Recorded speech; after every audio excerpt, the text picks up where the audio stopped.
Okay, members, can somebody?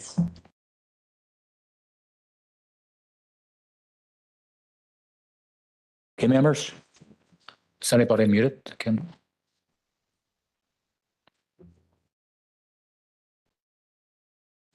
Okay, members, welcome to the Reconvened Planning Committee.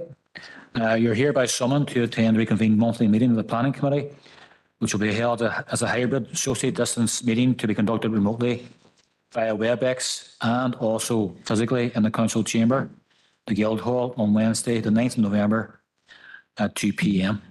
And I'm going to pass over to Maura to take the members' attendance and apologies. Here.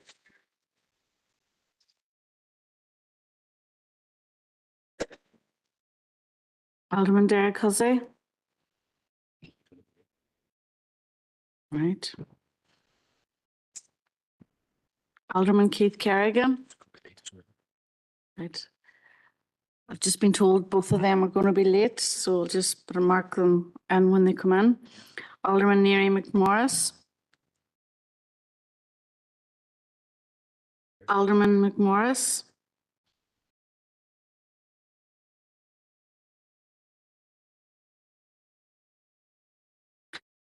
Councillor Jason Barr.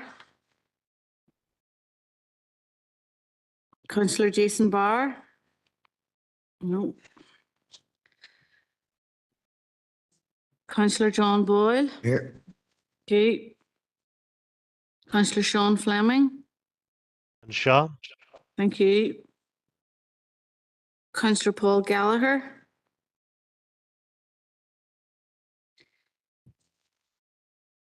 Councillor Christopher Jackson. Thank you. Councillor Fergal Leonard. On Shaw, online more. Okay. Councillor Catherine McDade. Here, more online. Thank you. Councillor Rory McKee. Shaw. Thank you. Councillor Sean Mooney. Here. Okay. Councillor Patrick Murphy. Thank you. And Councillor Grace O'Neill is. Thank you. Chair. Chair, I'm also on, Chair, sorry. Okay, Councillor Gallagher, that's noted. Gallagher. And just, I see Alderman Neary on the call. Yeah, I'm here. Neary McMorris. Yeah, thank you. All right. Thanks, got you. Thank you, Maura, for taking the attendance there. Members going to read the broadcasting statement for hybrid meetings. Again, I'd like to remind everyone present at this meeting in the chamber or in attendance remotely that this meeting will be broadcast live to the internet and will be capable of repeated viewing. This broadcast may be terminated or suspended in accordance with our protocol. Due to your attendance at this meeting, you are consenting to being filmed and to the use and storage of those images for broadcasting or training purposes and for the purpose of keeping historical records and making those records available to the public.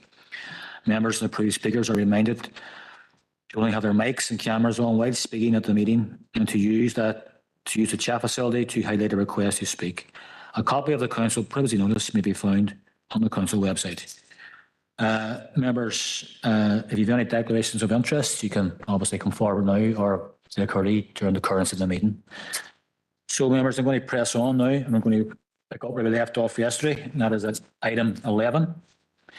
And that is LA 11 2022/0825 LBC. It's a listed building consent application in relation to 7 Clarence Street, and Malachy's going to do that. Thank you, Malachy. Thank you, Chair. Good afternoon, members. Item 11 is LA 11 2022/0825 LBC is a application for listed building consent for the change of use from A to B offices to house and multiple occupation at 7 Clarendon Street, Derry, and the recommendation is to approve consent. The application site is located in Clarendon Street. It's a B1 listed building. It's located within the Clarendon Street Conservation Area. The application site is a 3-storey red brick property with a modern extension to the rear, which gained listed building consent in the 90s. And it's just a view of the existing car park to the rear.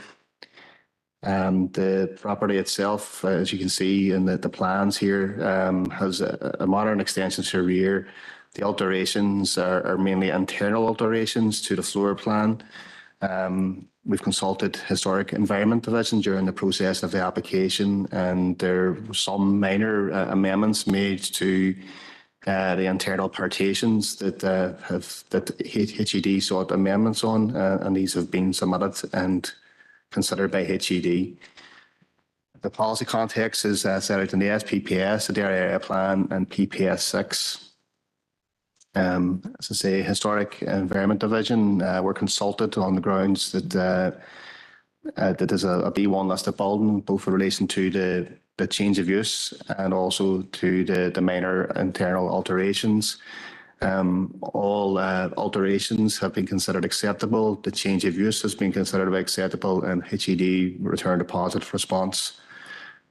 We did receive one letter of objection, which is a carryover from the full application, and relates principally to matters considered within the full application at 7 Clarendon Street. So the recommendation of officers is to approve consent for the application. Thank you, Chair.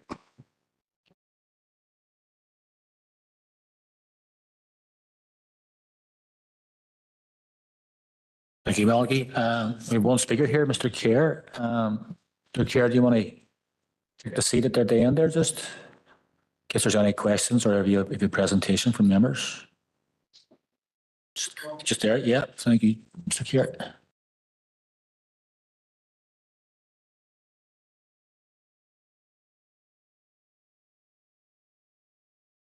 As you know, Mr. Kerr, you have 5 minutes to present on this here. If you have any presentation to make, or if you're here for just questions from members, but you have 5 minutes only. Go ahead. Thank you. Thank you, Chairman, members of the Planning Committee and planning officers. I would like to thank the planning officers and the case officer in this case for their positive determination on the project. And I acknowledge that there was a number of objections, but I'm satisfied that the case officer dealt with them sufficiently. But if there's any extra clarity needed, I'm here to add my voice to it. There was a question in relation to car parking, and planning accepted that this application is a city centre location and that the onus for car parking lies with the DOE roads. Having said that, the applicant is in control of a private car park to the rear of the property, which, if necessary, could be available.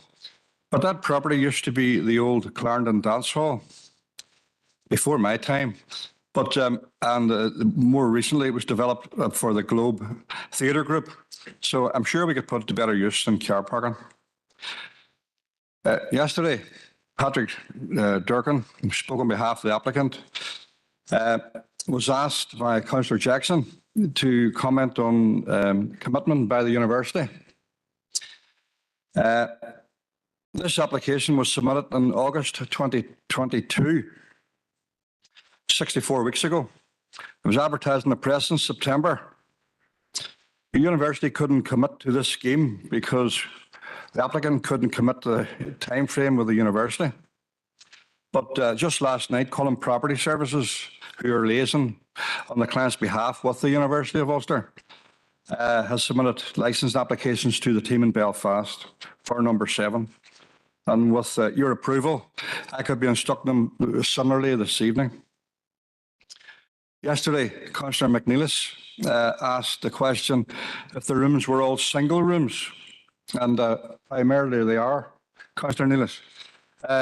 The university has agreed to take the property on an annual basis for 52 weeks a year, giving it back to the owner for refurbishment. They will pay the full building cost for the 9 bedrooms.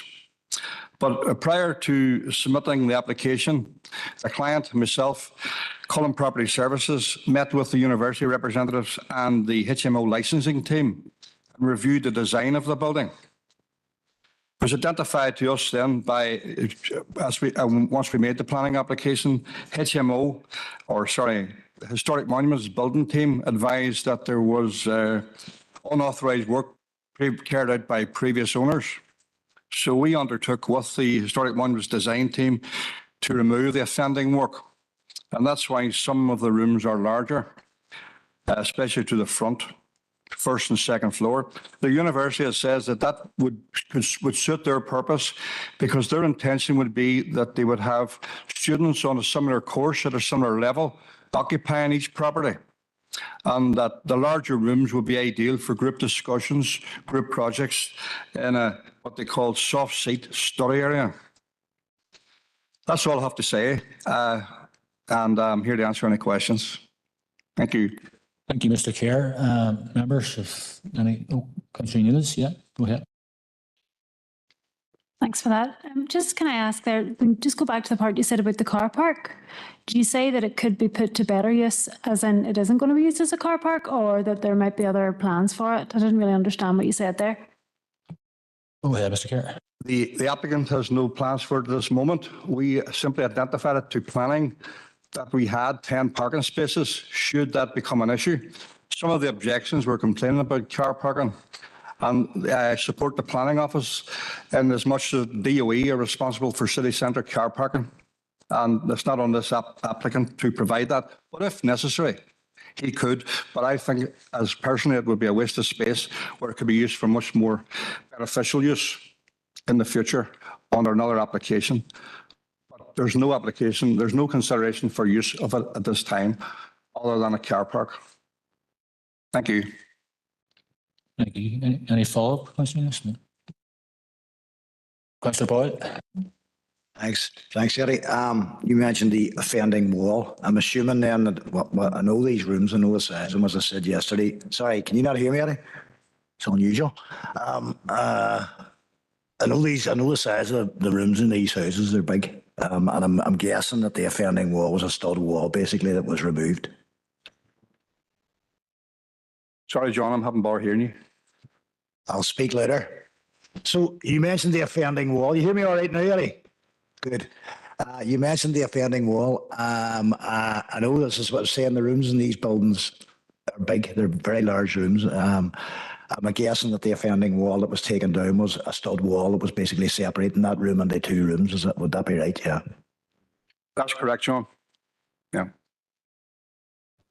Thank you, Mr. Chair. Don't see any further speakers from the chamber or online, so thank you, Mr. Chair. Can you just sit there, Emily, please? Thank you. Go to questions for officers now for Malachi. No questions for the officers, so it was straight. I just want, it's in relation to, obviously, we're looking at change of use, but Malachi, pretty much a lot of the buildings in Clarendon Street will have all had applications for change of use because they were domestic properties and most of them are now offices. Isn't that correct? Yeah. Yes, well, depending on when they became offices, like, no, if they became offices after a certain date, the planning system kicked in Northern Ireland, yeah, they would require us to building consent. Just to remind members, this is a building consent application. It's not a substantive application. So some of the questions maybe, relevant as such, I might. But have you any further questions, Mr. Councillor Boyle? Any further questions from members? No. Okay. Well, listen, we've just gone through that now. So there's a proposal on the floor. Councillor Boyle, yeah. I'll make it short. Chair, obviously, we approved the full application yesterday. It wouldn't make any sense to not approve this one, so I'm proposing we accept the recommendation. Thank you, Councillor Boyle. Is there a seconder? Councillor Unidis? That's proposed and seconded, so if we just go to the vote there, please, Maura. Thank you. Thank you, Chair. So this is item 11, and it's a proposal to accept officer's recommendation to approve. Alderman Derek Hussey. Still not here. Keith Kerrigan. Not here. Alderman Neary McMorris. For. Yeah. Thank you. Councillor Jason Barr. Still not here. Councillor John Boyle. Thank you. Councillor Sean Fleming. Councillor Sean Fleming. Oh, sorry. Four. Sorry. Thank you. Councillor Paul Gallagher. Maura. Thank you.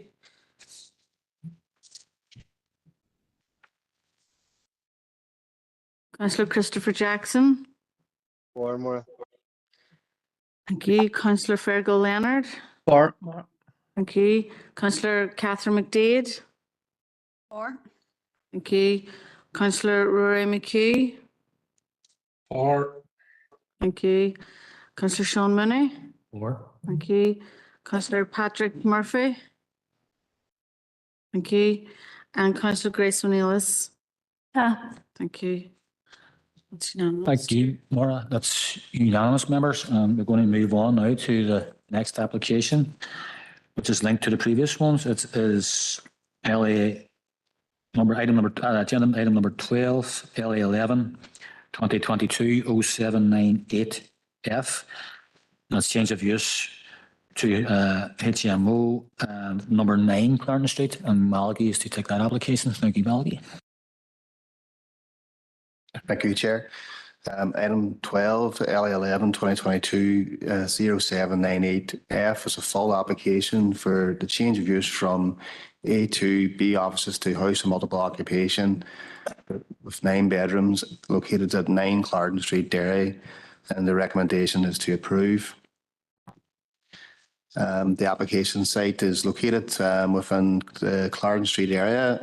It's located within the Clarendon Street Conservation Area, as outlined in the red on the attached site location map. The property is a B1 listed building. It's on the right-hand side as you look at the photograph on the left of the screen here. And it's got a small extension to the rear and again, it's a view from the courtyard to the rear of number 9 Clarendon Street. And this is the proposed sections and the existing elevations at the front and rear of the property.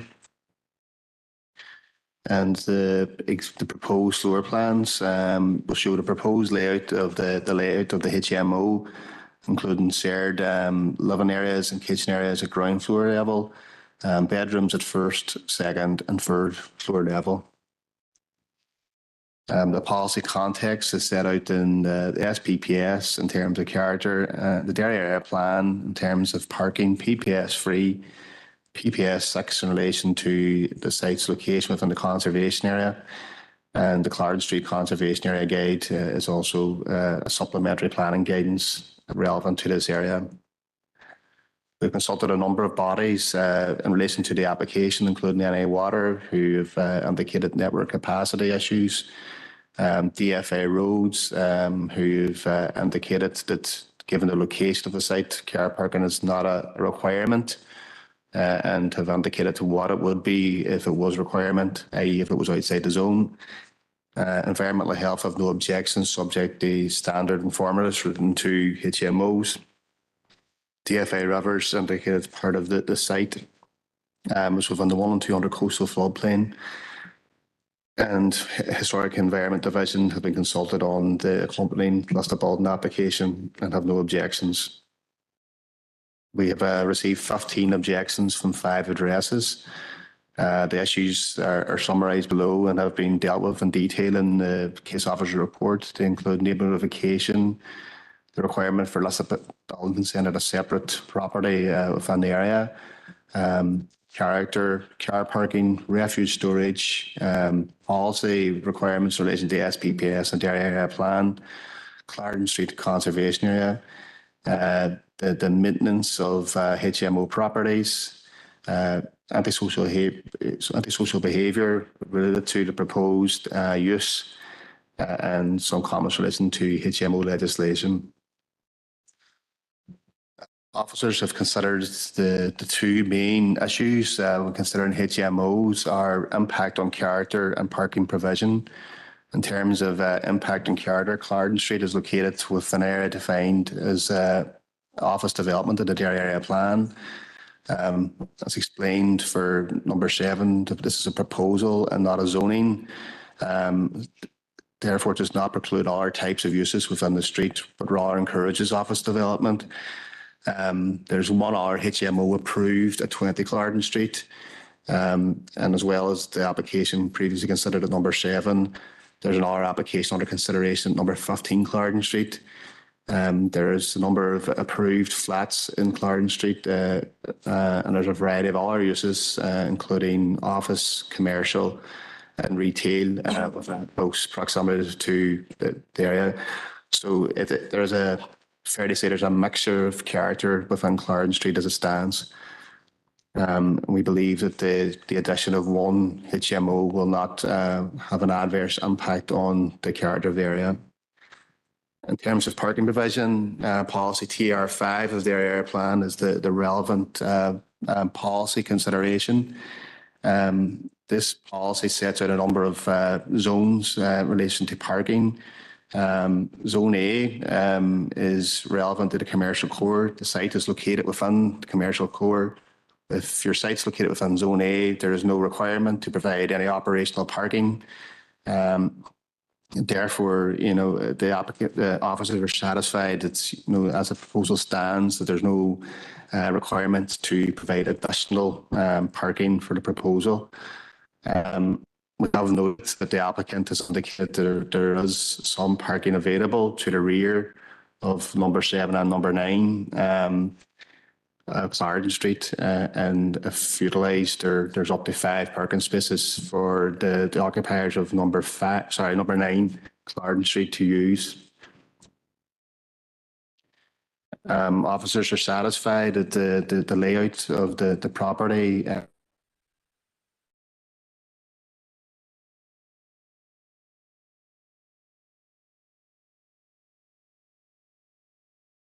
There's impact on nearby residential properties. There's no operational development in terms of extensions or new windows that could arise in terms of privacy or lighting. Issues related to noise and disturbance are issues that will be dealt with under the licensing regime for the HMO. And the EHD have provided informatives in relation to that, which can be attached to any approval. Therefore, and all in all, we believe that there will be no adverse impact on nearby residential properties. NI Water have indicated there is capacity issues given the proposed change of use. Whilst they would have preferred the applicant to have engaged early and submitted a wastewater impact assessment, given where we are, and having discussed this with NI Water, we're satisfied that a pre-commencement negative condition can be provided that no development can become operational until the agreed form of sewage disposal with NI Water has been found. In terms of flood risk, a small part of the site encroaches into the 1 and 2 under coastal floodplain. However, given the minor nature of the development and it's a change of use, there's provision within PPS 15 to set this aside. There's no issues with natural heritage. The proposal is in compliance with the NIHE standards. And there was one late item in relation to the application was a letter of support from Ulster University, which indicated that the operator is entering into a leasehold with Ulster University and Cullen Properties to manage and rent out the HMO on behalf of the Ulster University.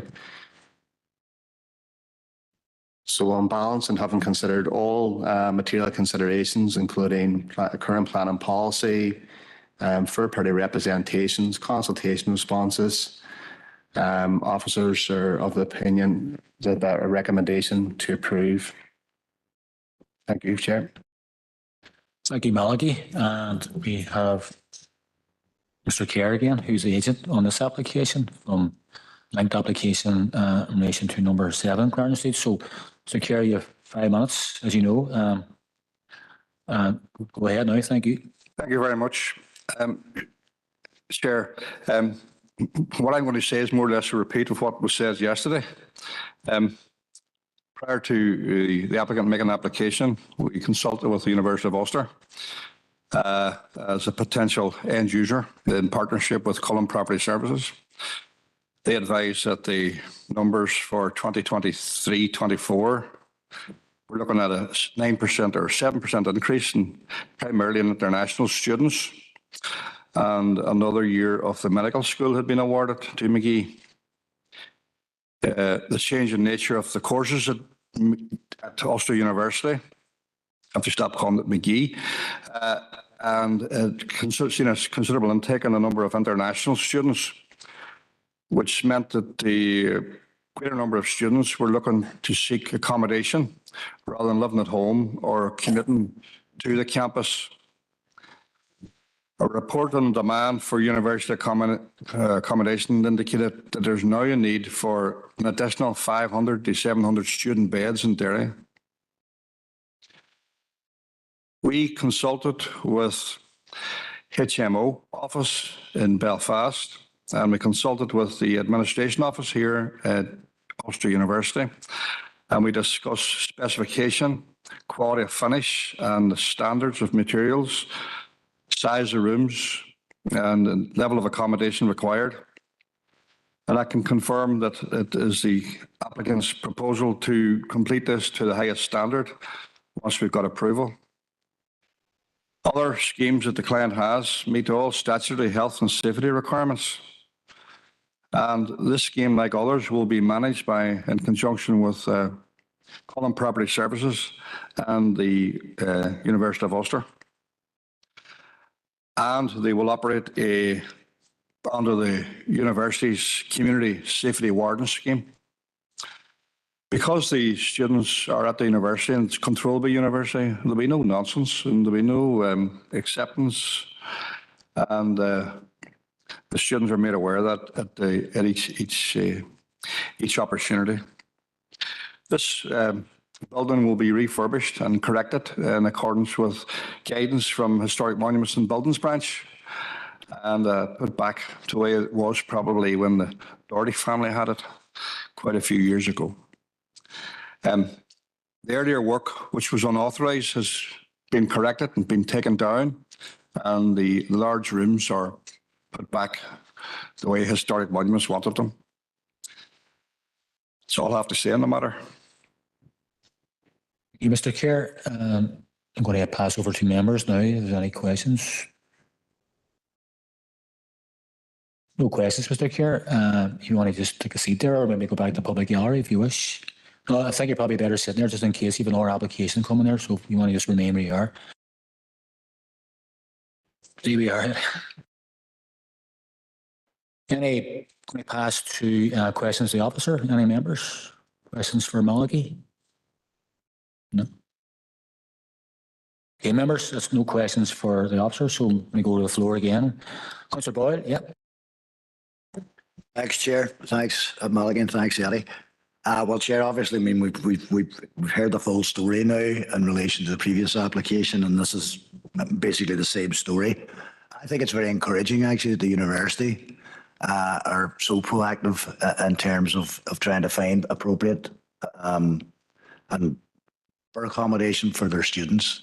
And this is certainly an interesting departure in terms of how they build up relationships with developers and property owners. And I think we would all like to see that continue.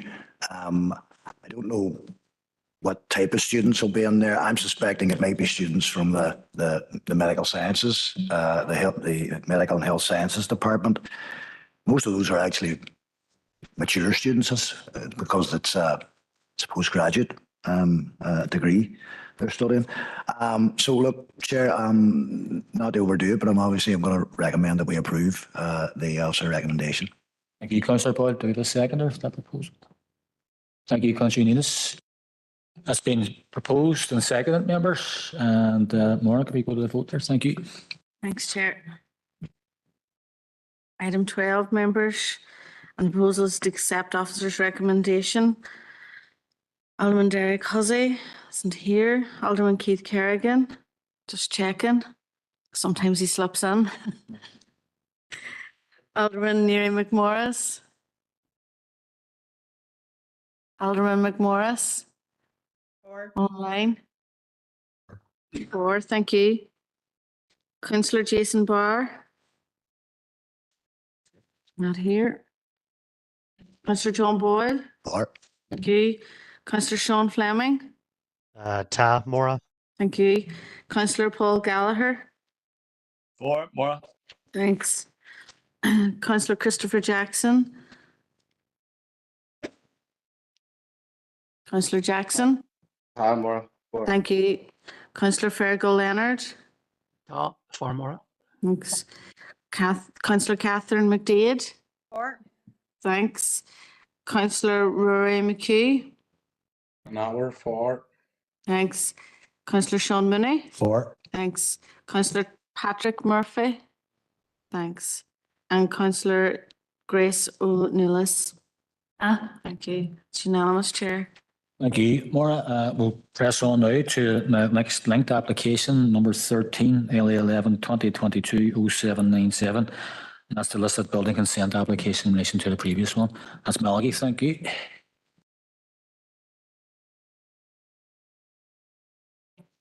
Thank you, Chair. Item 13 is LA 11 22 0797. It's a listed building consent application for a change of use from A to B offices to a house of multiple occupation. Sorry, it's an error, I should say 9 bedrooms at 9 Clarendon Street. This is the linked LBC application to the previously discussed full application at 9 Clarendon Street, which is a B1 listed building located within the Clarendon Street conservation area. Here's images of the site.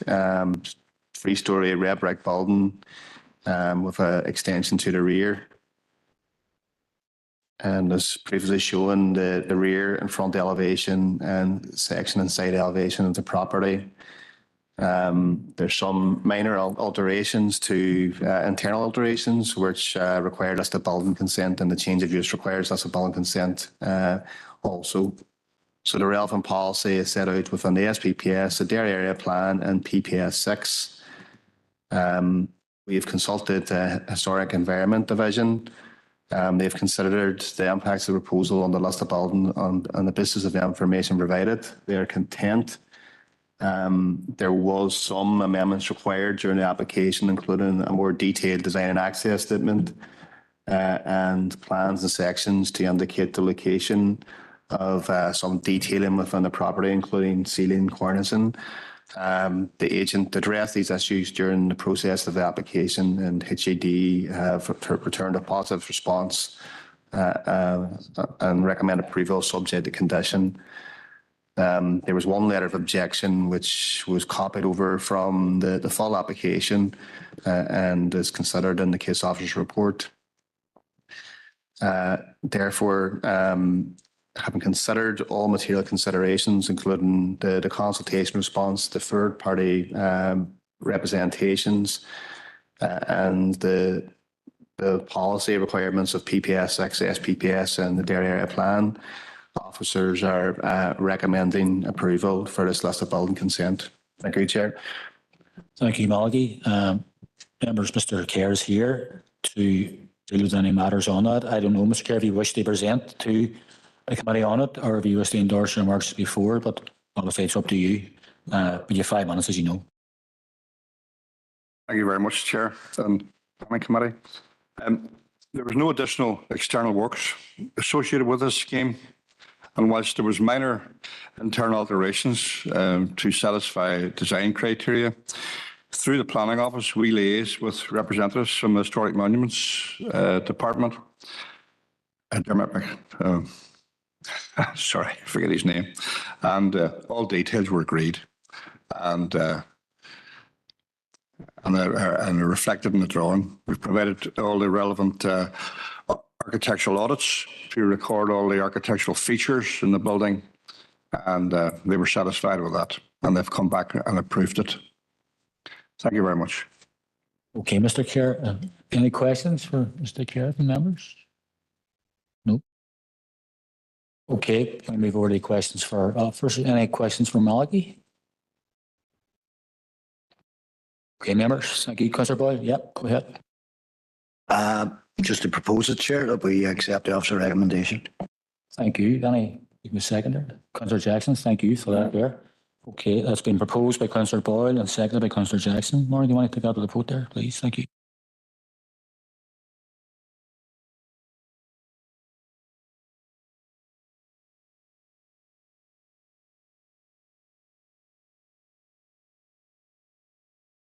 Sorry, Chair, you caught me I'm here. a bit slow. Okay, members, this is item 13, and it's a proposal to accept the officer's recommendation to approve. Alderman Derek Hussey is not here. Alderman Keith Kerrigan, not here. Alderman Neary McMorris, Four, Maura. thanks. Councillor Jason Barr, here. Councillor John Boyle, thank you. Councillor Sean Fleming, Ta, Mora. thank you, Sean. Councillor Paul Gallagher, 4 Maura. thank you. Councillor Christopher Jackson, thank you. Councillor Fergal Leonard, Ta Maura. thank you. Councillor Catherine McDade, Four. thanks. Councillor Rory McHugh, 4 Councillor McHugh, thank you. Councillor Sean Mooney, 4. thank you. Councillor Patrick Murphy, thank you. And Councillor Grace O'Neillis, thank you. It's unanimous, Chair. Thank you, Maura, and thank you to Mr. Kerr for coming today and the applicant. Going to move on now to our next item, which is item number 3. And Sarah's taken this, and that's LA 11 2023 1363. Proposed construction of a new precast concrete manufacturing facility at Maydown Road, Maydown, Derry. Oh, yes, Sarah, thank you. Thanks, Chair. Item 3, LA 11 2023 1363F. It's a full application for the proposed construction of a new precast concrete manufacturing facility. It includes production sheds, workshop unit, office block and a welfare unit. The proposed site will consist of bound external yard space for the storage of manufactured concrete products and an access road and associated works. And the site is located on lands adjoining Maydown Road, 200 metres south of 19 Maydown Road and north of 17A Maydown Road. An officer's recommendation is to approve. So this is the site location plan and aerial photograph of the site. The site is located on land that is zoned for industry in the Derry area plan.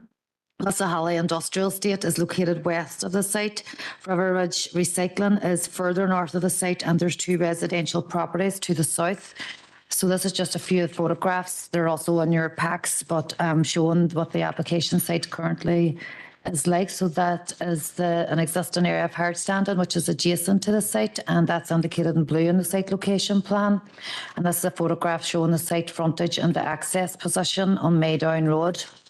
So in terms of policy, the policy framework is set out in your report.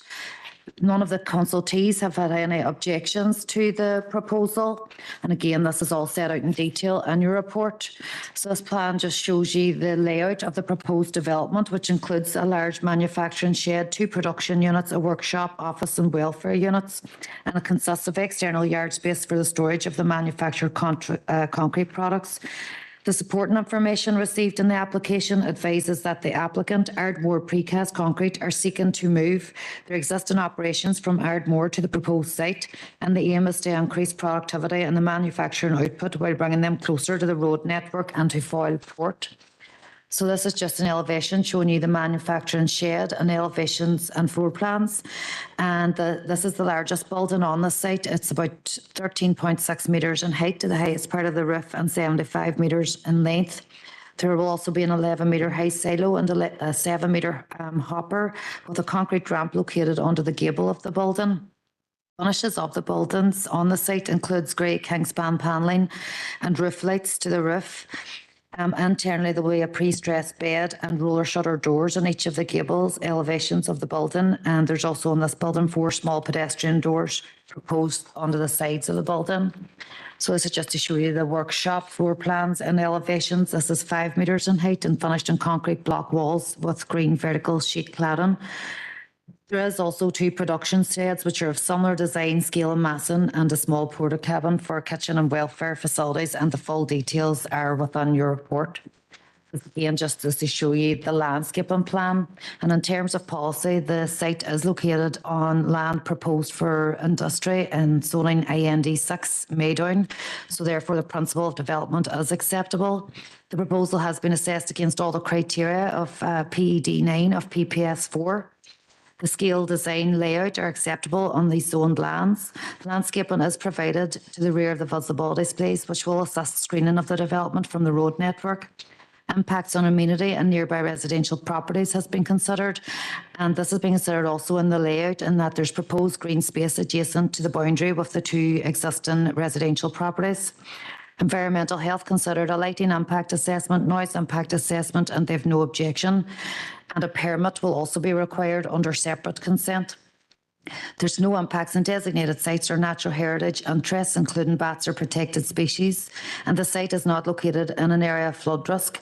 Discharge consent has been granted, and for the SUDS proposals to discharge stormwater to a private soakaway, and the developer will be responsible for the maintenance of the drainage system and the private treatment plant, and a SUDS management plan has also been provided, and this would form part of the conditions. In terms of an access onto the site, a safe access and splays are provided, and the development will also provide for a right-hand turning lane into the site, and DFI roads have no objections. So officer's recommendation is to approve subject to the conditions in the report. Thank you, Sarah, for that. Members, we have no applicant or agent here today, so we'll go straight to questions to the officer. If any members have questions for Sarah, then please let me know. Be online or nobody from, okay. Okay, thank you, Sarah. So members, there's an application to approve this application on the floor now. So anybody want to comment on that? Mr. Jackson? Thank you for that proposal. So Happy New Year. happy to propose the recommendation. Second as well, thank you. Second it, yep. Thank you. Wait, thank you. Yeah, thank you, Chair. Members, this is a proposal for item 6, and it's a recommendation to approve. The proposal is to accept the officer's recommendation to approve. Item 3, apologies. Alderman Derek Hussey, not here. Alderman Keith Kerrigan, still not here. Mr. Barr is here now, he's not his attendance. Okay. Alderman Neary McMorris. Or happy to approve. Okay. Councillor Jason Barr has arrived, but wouldn't been here. Yep, I'll Yeah. stay on this, yep. Right. Yeah. Councillor John Boyle. Not present. Councillor Sean Fleming. Ta, Maura. Thank you. Councillor Paul Gallagher. Or Maura. Thanks. Councillor Christopher Jackson. Or Thank you. Councillor Fergal Leonard. Or. Thank you. Councillor Catherine McDade. Or. Okay. Councillor Rory McHugh. Councillor McHugh. Councillor Sean Mooney. Thank you. Councillor Patrick Murphy. Thank you. And Councillor Grace O'Neillis. Okay.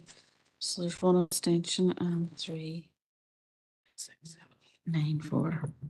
Okay, members, that's been passed 9-4 and 1 abstention. So thank you for that, Maura, and thank you, members. We're going to move on to the next item, which is number 4 on the applications list. And that is LA 11 2023 1719F. Recommendation is to approve application for Greenway at Strathfoyle. And Rosie's going to take us. Thank you, Rosie. Go ahead. Chair, good afternoon, members. Item 4 is application LA 11 2023 1719F. This is an application for full permission for the proposal of a 385-metre long, 3-metre wide shared use greenway for walking and cycling, which will connect to the recently delivered Strathfoyle Greenway from lands to the northwest of number 69 Stradowan Drive to the junction of Clonmene Drive with Temple Road, to the north of dwellings number 135 Clonmene Drive. The greenway is proposed to be fully lit throughout with a 6-metre high lighting columns at 25-metre spacing, set 600 centimetres back or 60 centimetres back from the edge of the pathway. There'll be a D-rail ranch-style post and rail fence at 1.2 metres high along the full length of the greenway to the roadside with aesthetic soft landscaping either side of the greenway.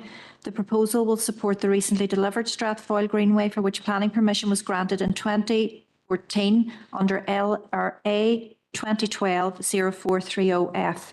So the proposal is located to the north of number 69 Stradowan Drive to number 135 Clonmene Drive, Strathfoyle. The recommendation is to approve, and the application is before members today as the council is the applicant. So the site's located within the settlement development limits of Strathfoyle, and it's located in a grass verge to the rear of Clonmene Drive and Stradowan Drive. Just look at some images here. It's located there to the right-hand side of these photographs on the green grassed area. So the tall hedge that you can see there is going to be retained, but there are trees along the length of the greenway. Continue, that's just the route of the path, and there's trees along the length of the greenway which have to be removed to deliver the greenway path. But it is proposed, as you'll see from this slide, just to provide new planting along the length of the greenway. This wee slide just shows a schematic of what is proposed. Sorry? Sorry, it was me. I think some members may have their mics on. Could they turn them off, please? Those members online, just check. Thank you. Yeah, there. Okay, thank you. So the schematic just shows the lighting along the path, the proposed derail fencing, and there will be a set of control gates here onto Temple Road just for safety. This slide just summarises all the plan and policies that have been considered, and they're set out in detail in the planning report. And again, this slide just shows the consultation responses, and we've had no objection from any of our consultees. We have received 10 letters of support. Just put those in here. 10 letters of support which welcome the connection of the path to the Maydown shared path. And if I just go back to this slide, it shows the point there where the red arrow is. It shows where the proposed path running along here connects to the new path, or the existing path, sorry, along here. So the letters of support go on to welcome that there'll be a connection to the city. It's the missing link which will complete the new active travel loop. It'll promote active travel. It's important for improving health, well-being and the mental health for local residents. It'll improve safety for commuting to work in Maydown, and there's also welcome for the lighting along the route. So these are just the matters that have been considered during the processing of the application. So the path maintains and retains an area of open space. It will bring positive placemaking in that it provides a dedicated pedestrian cycle route which aims to connect to the wider network of greenways, meeting objectives of the SPPS in respect of improving health and well-being, creating and enhancing shared space, supporting good design and positive placemaking. In respect of residential amenity, consideration has been given to the impact of the new lighting. This will be placed to the rear of a number of dwellings, and that has been welcomed by some residents. And environmental health were consulted, and they provided conditions requiring that the lighting columns are positioned and directed to ensure that they don't result in glare or light spill onto the residential properties. In respect of natural heritage, as advised, their construction of the path will require the removal of trees along the route, and the impact on bats, badgers and birds has been considered by NIEA. As set out in the planning report, the impact on these species is minimised by ensuring that the hedging along to the northern boundary of the site is retained, that the new planting is undertaken as proposed, and the tree removal is undertaken outside the bird breeding season. In respect of road safety, accessibility has been considered for those with impaired mobility, and the path is generally flat and it'll be lit along its length. So it's considered that it will provide an accessible environment as required by policy AMP1 of PPS 3. Access is onto Temple Road, and this has been considered by DFI Roads. It's considered acceptable. However, the route will not be adopted by DFI Roads and will remain the responsibility of the council. Contaminated land has been given consideration to, given that there's a number of industrial and commercial properties in the vicinity of the site, which had the potential to result in ground contamination. NIA Regulation Unit had considered a preliminary risk assessment and commented that they supported the conclusions of the risk assessment, and the application is likely to present a low risk to the water environment. In terms of the historic environment, HED was consulted for comment as the site is in an archaeology consultation zone. They had no objection and didn't require any conditions, so no further site investigations are required. In respect of flood risk, officers have considered the drainage assessment which accompanied the application and note that the flood map, the DFI Rivers flood map, shows that the site is not in an area at risk from surface water flooding, and the ground under the site is quite permeable, sand and gravel, so there's no real risk of flooding to the site. And in respect of the creation of the impermeable surface of the greenway, it's proposed to discharge stormwater from it to paths to gullies along each side of the path, which will connect then to a swale for natural infiltration. In respect of this is proposed sustainable drainage system. So in consideration of that, officers consider the council as a competent authority, and that provided the SUD system is constructed to the standards set out in the SUD's manual and is managed thereafter to ensure it functions as intended, the risk of flooding to the site and elsewhere should be mitigated. So in conclusion, the proposal has been considered in respect of the Derry Area Plan, the SPPS, PPS 2, 3, 6, 8, 13 and 15. Officers have also considered the responses from the statutory consultees, the letters of support received during the application, and consider that the development is acceptable under policy, and approval is recommended subject to the conditions set out in the planning report. Thank you, members. Thank you, Rosemary. Does members have any questions for Rosemary?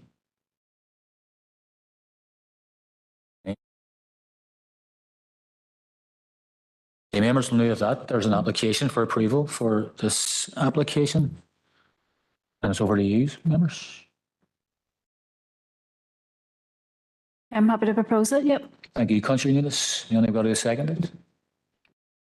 Thanks, Chair. And just a brief comment. This is a very welcome application. It's only here in front of us because it's a council application. Otherwise, it would be approved under delegated authority. But it's a natural extension to what is a very successful greenway, and it's an asset that's much used by many people, particularly living in the Strathfoyle, as a more sustainable means of transport to and from the city. So I'm delighted to see it in front of the committee today and happy to second it. Thanks, Chair. Thank you, Councillor Jackson, and thank you for those comments and echo those comments. And it's a welcome addition to our greenway infrastructure. So, Maura, we have a proposal from Councillor Eunice and seconded by Councillor Jackson. Can we take it to the vote, please? Thank you. This is item 4. And it's a proposal to accept the officer's recommendation to approve. Alderman Derek Hussey is not here. Alderman Keith Carrigan, not here. Alderman Neary McMorris. 4. Thank you. Councillor Jason Barr. 4. Thank you. Councillor John Boyle. Not present. Councillor Sean Fleming. Ta. Thank you. Councillor Paul Gallagher. 4. Maura. Thank you. Councillor Christopher Jackson. Thank you. Councillor Fergal Leonard. Maura 4. Okay. Councillor Catherine McDade. 4. Okay. Councillor Rory McKee. Four. Okay. Councillor Sean Mooney. Four. Thank you. Councillor Patrick Murphy. Okay. And Councillor Grace O'Neillis. Thank you. That's unanimous, Chair. Thank you, Maura. Moving on now to our last planning application on the list for today is item number 6, and that is LA 11 2022-0655/0, replacement of a former dwelling with new domestic dwelling garage at Avish Road, Strabane. Recommendation is to refuse, and that will be taken by Rosie. Thank you, Rosie. Go ahead. Thank you, Chair. Item 6 is LA 11 2022-0655/0. And this is an application for the replacement of a dwelling on lands 50 metres east of 29 Avish Road, Strabane. And the application is before members this afternoon, as the recommendation is to refuse permission. So the site is located at a roadside site within a large agricultural field. The land falls away from the roadside. The site is at a much lower level than the road. And as the site location map indicates here on the left, there's a pink area which indicates that there's a flat area in the site which is proposed to place the replacement dwelling. But it's actually, as you'll see from the map there, that site slopes quite significantly away from the road. There's a remnants of stone buildings here just where the arrow is, if you can see that. And then there's an agricultural building with a corrugated roof here, just where the arrow is.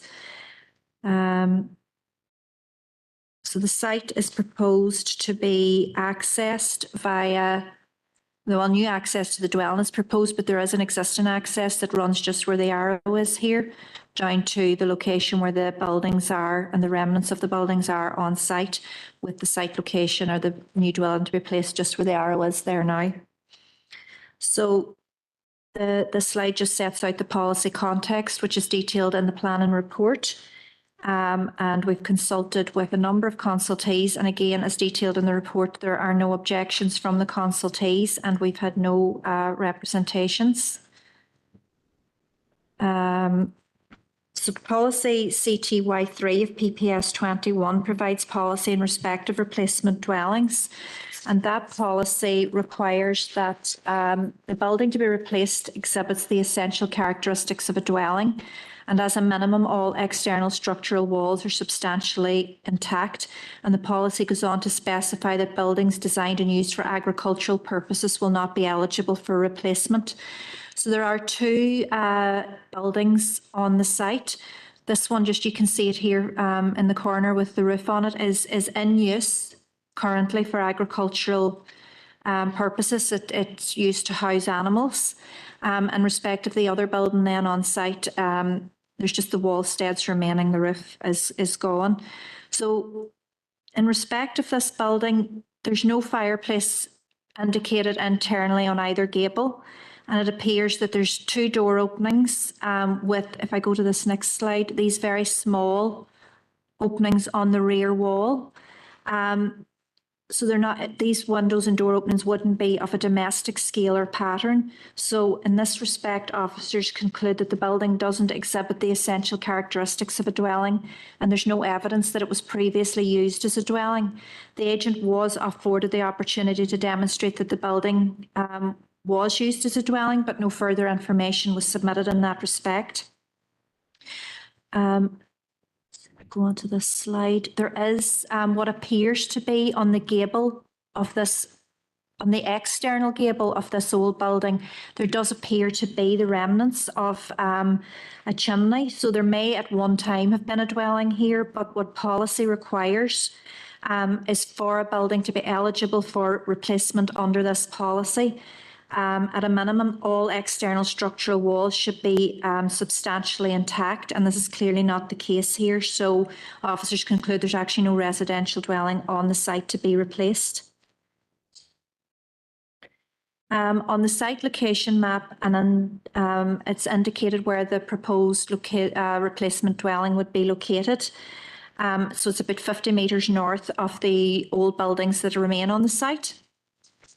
And policy CTY3 states that a replacement dwelling should be sited within the existing curtilage of the existing building unless the curtilage is so restricted that it could not reasonably accommodate a modest-sized dwelling, or it can be shown that an alternative position nearby would result in demonstrable landscape, heritage, access, or amenity benefits.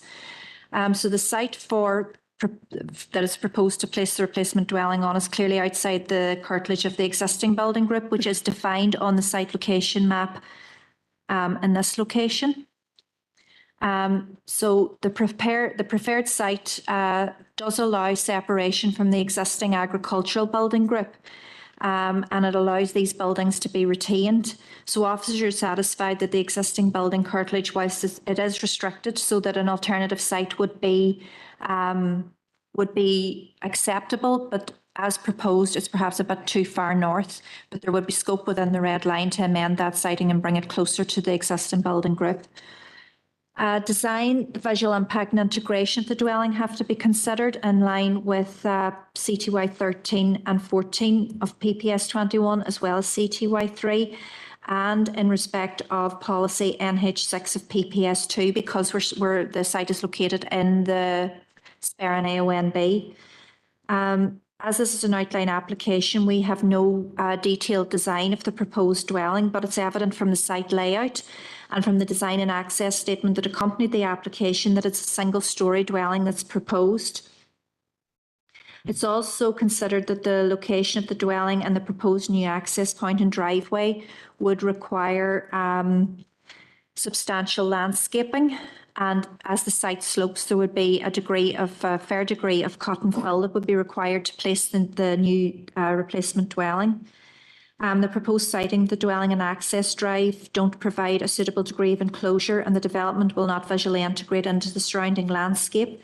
It will appear unduly prominent and will result in an adverse impact on the character of this rural area and AONB.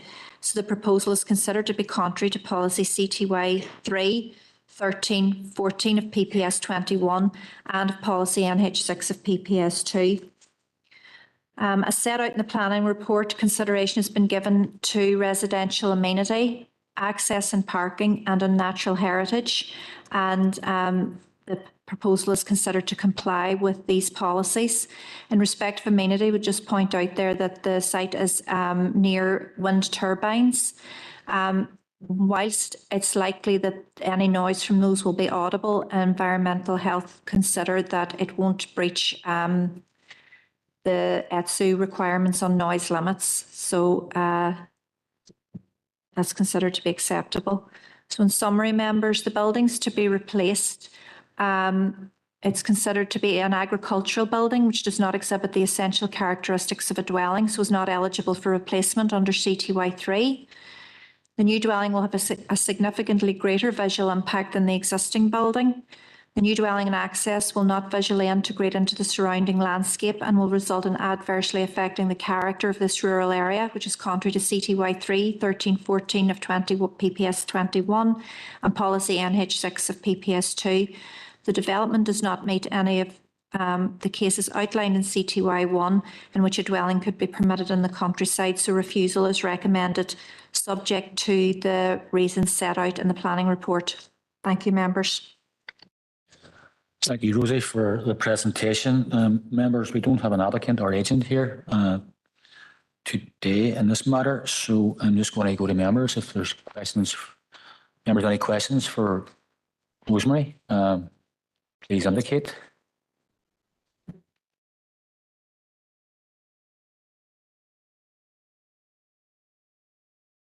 So nobody from the floor indicating, nor from online. So members, there's an application before you. The application is to refuse the application. So if anybody's got a proposal, I'd like to hear. Thank you.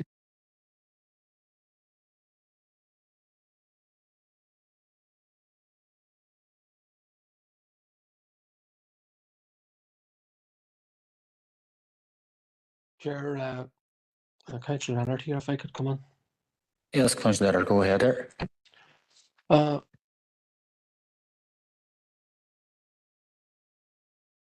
Can you hear me all right?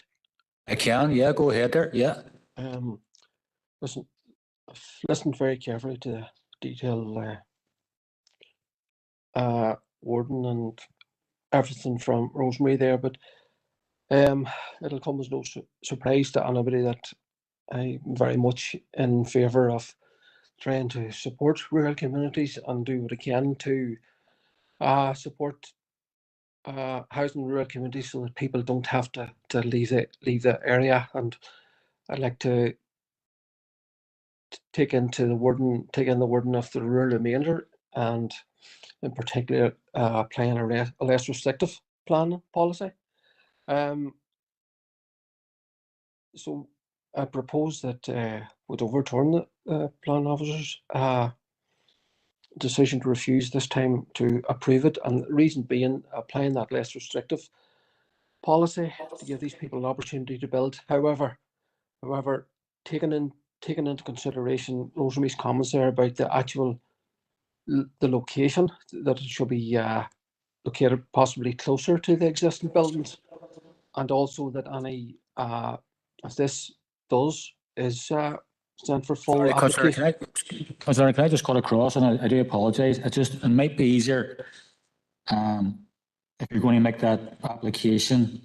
We have 3 refusal grounds, and maybe if you could, probably easier for officers and probably for other members to consider, if you could just take maybe 1, 2, and 3 on its own, and then just advance your reasons, and then we can then make a more coherent sort of policy or application before us.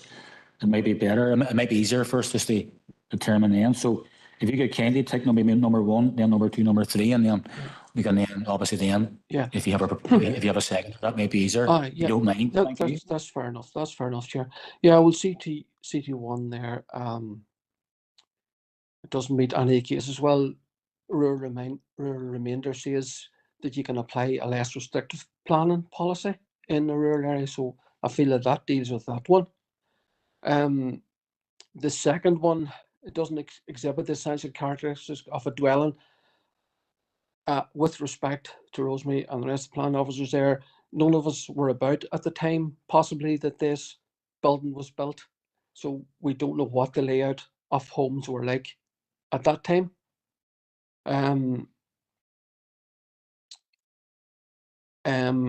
With regards to the third one, CT14, and just previously mentioned, if this does get approved, I would be saying that there should be consideration taken into the actual location where the house would be.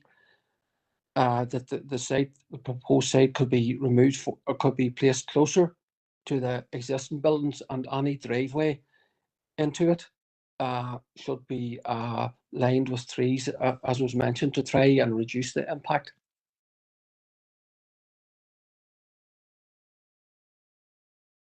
That's me, Chair. Okay, thank you, Councillor Leonard. I think you've advanced 3 reasons on 1, 2, and 3 anyway. I'm going to put that to the floor. If there's any seconder for that application. Chair. Sorry, go ahead, son.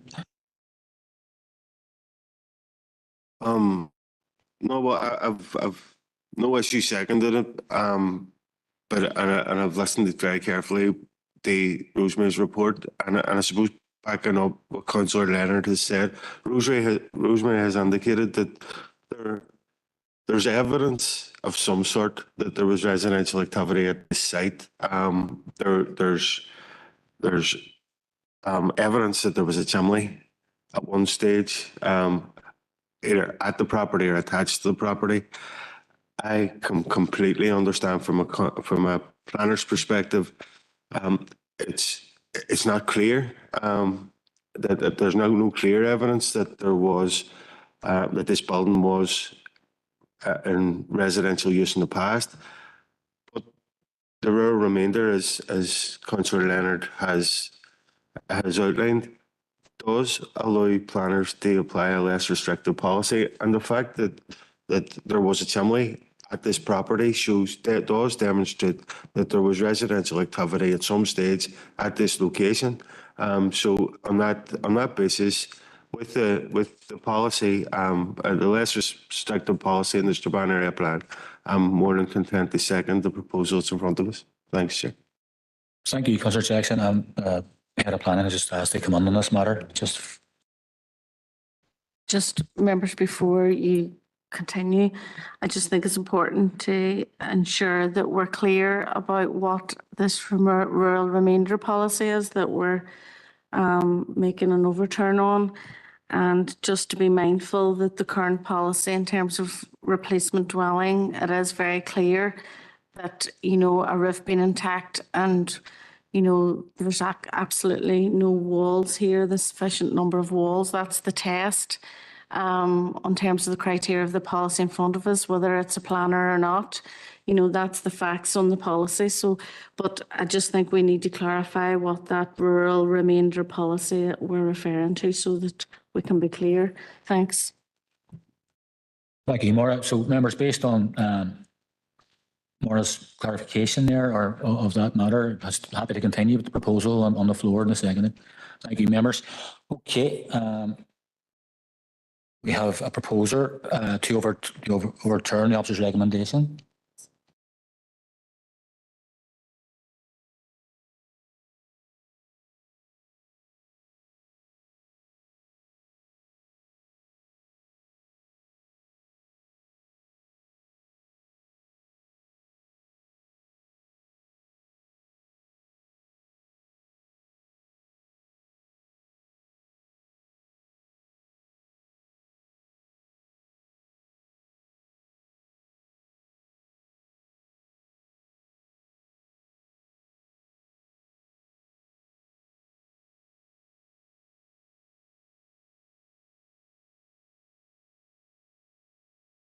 Okay, well, thank you for that, Emily. So there is an application on the floor to overturn the officer's recommendation.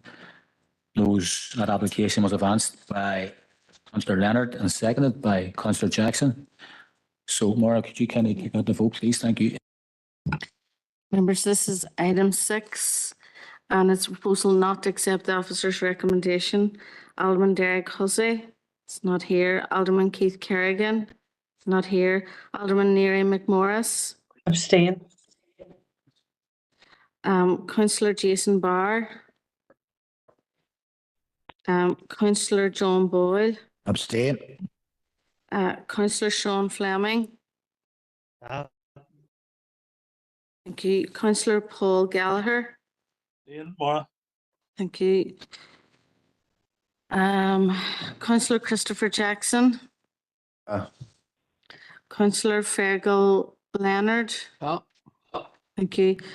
Councillor Catherine McDade. 4. Thank you. Councillor Rory McHugh. 4. Councillor Sean Minnie. Against. Thank you. Councillor Patrick Murphy. Thank you. And Councillor Grace O'Neillis. Thank you.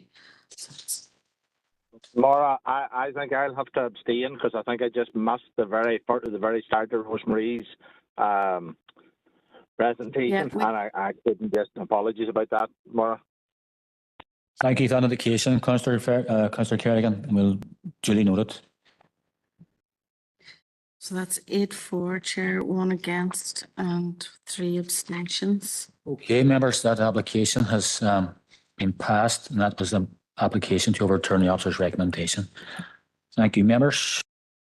Moving on now, members, we have just completed the application list, and we're going to move on to agenda item number 9 now on your list, and that's consultation on DFI's review of the planning LDP regulations NIE 2015. And Proncius is going to take that. Thank you, Proncius. Thank you, Chair, and good afternoon, members.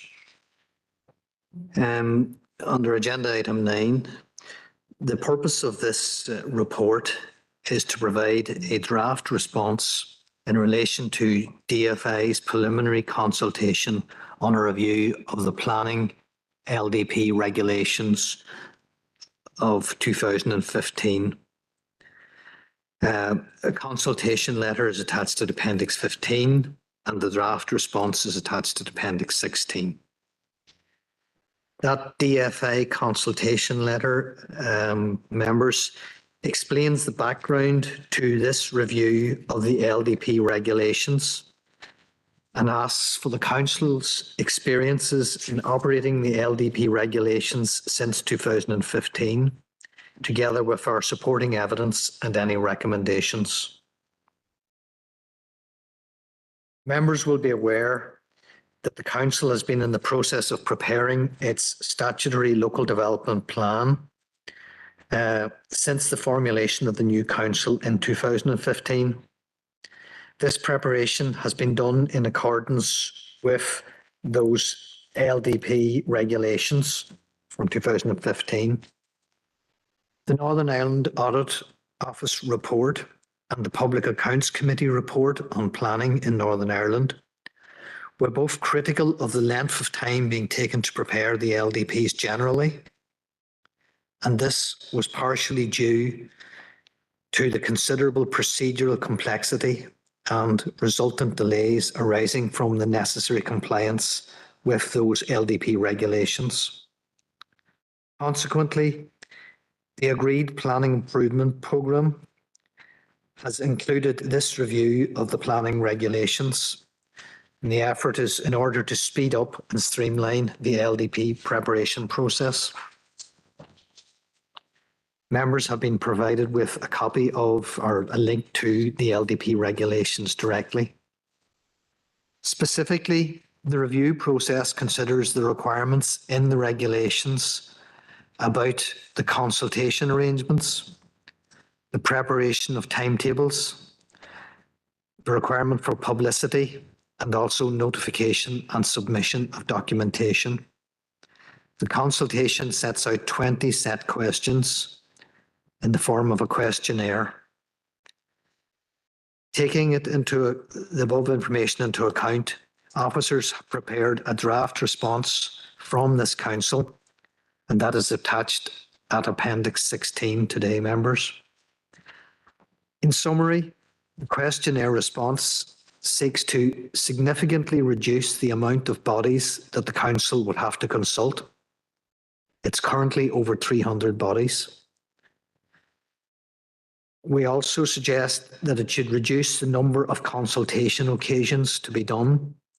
So far, over the LDP preparation, there were 9 substantial consultation requirements, and there would be approximately 5 or 6 to go further. Our response also seeks to encourage the use of electronic documents rather than reliance on hard copies. And this would be particularly done through the council's website, which is in fact the main means of communication so far. There's also, it encourages and seeks to further reduce the requirement for public local advertisements, and that would save cost and time to the council. The council also asks that the proposed changes stage, which wasn't included in the original LDP regulations, it should be brought into those regulations now, but without over-regulation and over-specification on that. So, members, that's a summary of the response that is set out in the questionnaire. Happen to get any further detailed questions on it? Sorry, the recommendation is then, members, that if you're happy with that response, that officers would proceed to issue that to DFA within the agreed time period. Thank you. Thank you, Pontius. Does any members have any questions for Pontius in relation to that item?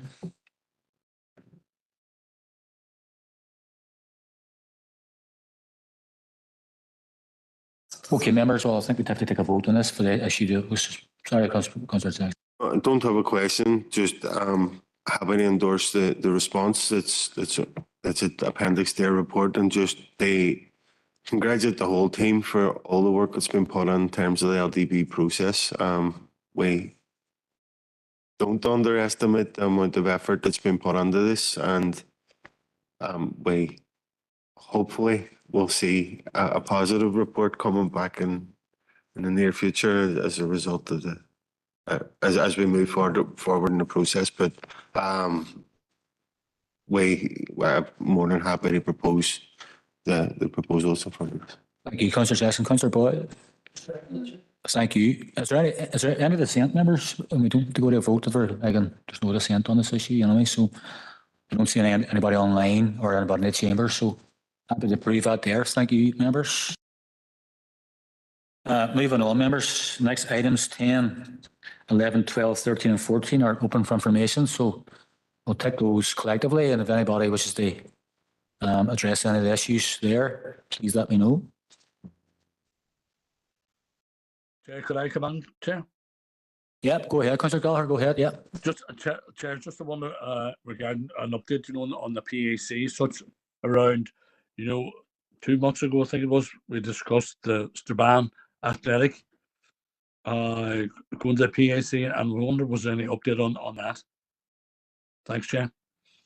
Okay, Councillor Gallagher, I was supposed to bring that forward yesterday. My apologies, it's slipped my mind, but I'll ask Maura to maybe come on that issue now. Thank you. Yeah, Councillor Gallagher, there's no further update. Obviously, there was a decision made at the committee in regards to proceeding with the actual hearing, and we haven't heard anything from DFI since, so there's no further update. Thank you. Do you want to come back on, Councillor Gallagher? No, thank you, Chair. Okay, thank you, Councillor Gallagher. Okay, members, there's nobody else looking to come in on any of those items, so we're going to move on to the next, and that's numbers 15, 16 and 17. They're all in confidential, so could I have a proposer and seconder to go into confidential? Thank you, Councillor Jackson.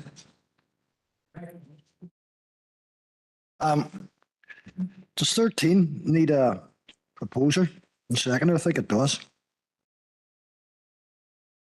No?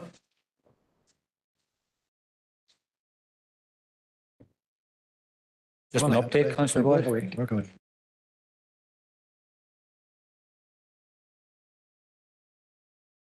Okay, members, going to bring in, before we go into confidential, city solicitors asked to come in to update on item number 14. Go ahead.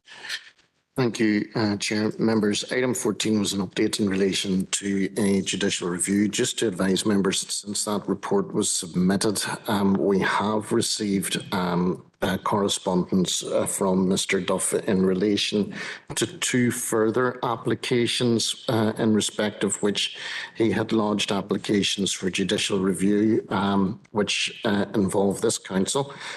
Those are applications in respect of lands at Bigwood Road, Ardmore, and lands at 31 Lochan Road, Donamana, or a site between 27 and 31 Lochan Road, Donamana.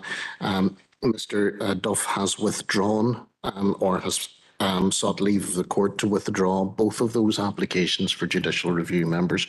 So some good news in relation to that. It would be remiss of me not to put on the record as well my acknowledgement of the manner in which Mr. Duff approaches these matters. Whilst there are a number of judicial reviews, they're always dealt with in a manner which is as collaborative as any adversarial procedure can ever be. Thank you. Thank you, Philip, for that. Any members, any? Thank you, Philip, for updating the committee on that aspect, anyway. So I don't think anybody else wants to